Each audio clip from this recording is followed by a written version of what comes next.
A bad journey. Traveling is a sort of education among the younger people, said Bacon. Perhaps he had a disappointing journey in his mind, for it gives more experience and enables to develop more courage. Hazlitt, in one of his essays, says that a journey becomes enjoyable if one hopes to get a good meal and a good rest after a tiring journey, and adds that traveling hopefully gives the maximum happiness. Perhaps he had no experience of a disappointing journey, which is more instructive. It was a day of disappointments, and being an optimist, I did not attach much importance to bad omens. First of all, the auto I hired to the railway station rattled noisily and emitted more smoke than an ordinary vehicle can. But I had limited time at my disposal, so I decided to travel by it.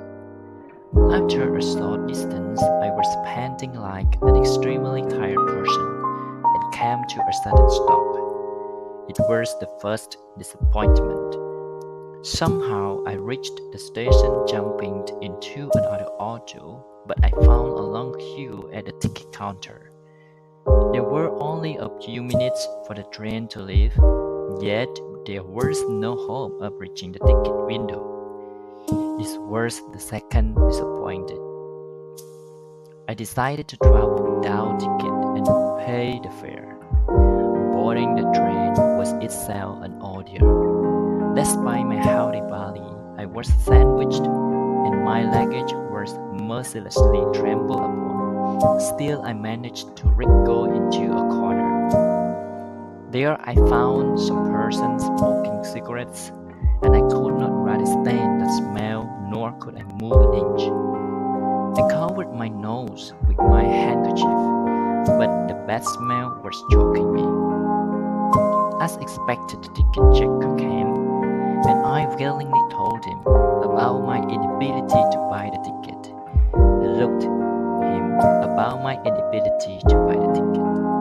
He looked at me with straying eyes, and all passengers stared at me.